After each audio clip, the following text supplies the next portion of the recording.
सभी को मेरा नमस्कार। स्वागत है आप सबका आज की इस क्लास में। तो आज हम बात करने वाले हैं, हमारा जो टॉपिक चल रहा है सहसंबंध कोरिलेशन, तो उसमें सहसंबंध ज्ञात करने की विधियाँ। तो सहसंबंध ज्ञात करने की विधियों की अगर हम बात करते हैं तो इसमें 6 विधियाँ आती हैं।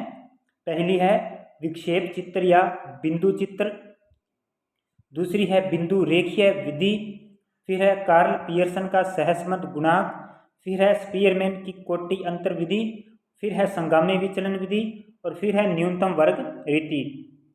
ठीक है, तो ये 6 विधियाँ मुख्य रूप से है इसके अंतर्गत। और आज की क्लास में हम पढ़ेंगे विक्षेप चित्र या बिंदु चित्र विधि। इसमें देखिए, विक्षेप चित्र या बिंदु चित्र विधि में बिना संख्यात्मक मूल्य की गणना किए ही दो श्रेणियों के बीच पारस्परिक सहसंबंध की मात्रा को दिखाया जाता है। यानी कि इसमें कोई भी संख्यात्मक मूल्य नहीं होता है। ठीक है, इसमें कोई भी संख्यात्मक मूल्य नहीं होता है। और इसमें ध्यान रखना, जो x अक्ष है वहाँ पर स्वतंत्र चर को और जो y अक्ष है वहाँ पर आश्रित चर को दर्शाया जाता है। अब इसके आगे भी कई प्रकार हैं, तो इनमें सबसे पहले आप देखिए नंबर 1 पर आता है सीमित धनात्मक सहसंबंध। सीमित धनात्मक सहसंबंध में देखिए, जब अंकित बिंदु बाईं ओर से दाहिनी ओर बढ़ती है, बाईं ओर से दाहिनी ओर बढ़ती है, इस तरफ बाईं ओर से दाहिनी तरफ बढ़ती है, तो सहसंबंध कैसा होता है? धनात्मक होता है। इस स्थिति में दोनों श्रेणियों के मूल्य साथ साथ बढ़ते हैं, यानी कि जो y अक्ष पर है वह और जो x अक्ष पर है वह दोनों साथ साथ बढ़ेंगे। दोनों क्या होंगे? साथ साथ बढ़ेंगे। तो इसमें ध्यान रखिएगा कि जब अंकित बिंदु बाईं ओर से दाहिनी ओर बढ़ती है तो कैसा सहसंबंध पाया जाता है?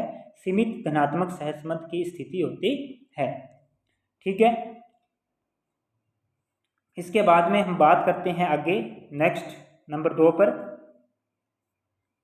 नंबर 2 पर देखिए, यदि बिंदुओं का प्रवाह बाईं ओर के ऊपर वाले कोने से दाहिनी ओर के निचले कोने की ओर घटता जाता है। ठीक है, अब क्या हो? घटता जाए। ठीक है, बाईं ओर के ऊपर वाले कोने से यहाँ से, ठीक है, दाहिनी ओर निचले कोने से यानी कि यहाँ तक, यानी कि ऊपर से नीचे की ओर, ठीक है, घटता जाता है, तो यह सहसंबंध जो है वो ऋणात्मक सहसंबंध की स्थिति होती है। ये इसके प्रकार हैं, इसमें 2 प्रकार आते हैं आपके। ठीक है, एक ये हो गया सीमित धनात्मक और एक ये सीमित ऋणात्मक। ठीक है, इसमें क्या होता है? इसमें एक श्रेणी के मूल्यों के बढ़ने पर दूसरी श्रेणी के मूल्य घटते जाते हैं। एक के इसमें बढ़ेंगे तो दूसरी के क्या होंगे? घटते जाएंगे। एक के बढ़ेंगे तो दूसरी के घटते जाएंगे। ठीक है, इसके बाद में नेक्स्ट बात करते हैं, ये डायरेक्ट इसी प्रकार प्रश्न पूछा जाता है। डायरेक्ट इसी प्रकार ही प्रश्न पूछा जाता है।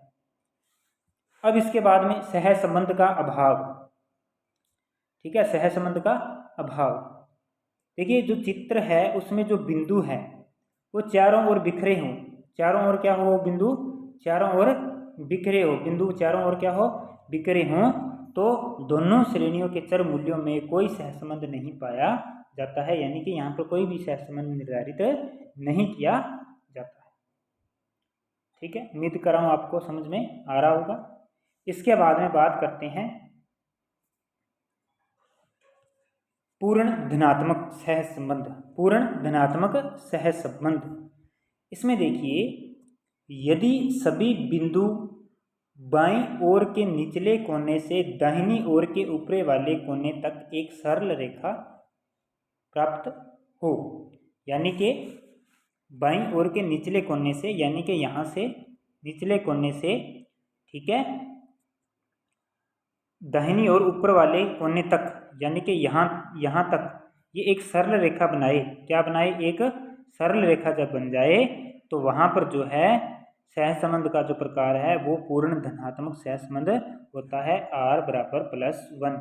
ये डायरेक्ट प्रश्न यहाँ से पूछे जाते हैं। आप डायरेक्ट, क्लास छोटी जरूर है लेकिन बहुत इंपॉर्टेंट क्लास है, डायरेक्ट प्रश्न आया तो आपका प्रश्न गलत नहीं होगा। इसके बाद में नेक्स्ट है नंबर 5 पे अपना पूर्ण ऋणात्मक सहसंबंध।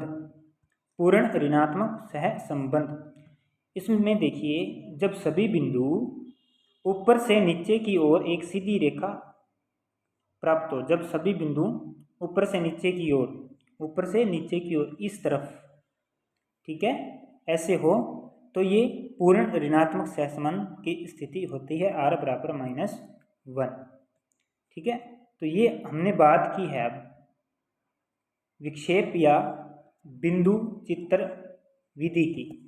ठीक है, अगली क्लास में हम जो है बिंदु रेखीय विधि है, कार्ल पीयरसन सहसंबंध गुणांक है, स्पीयरमैन का कोटि अंतर विधि है, ये लगभग कवर करने की कोशिश करेंगे कि सारी विधियां कंप्लीट कर लेंगे।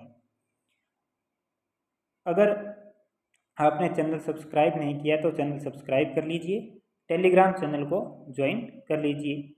तो मिलते हैं अगली क्लास में, धन्यवाद।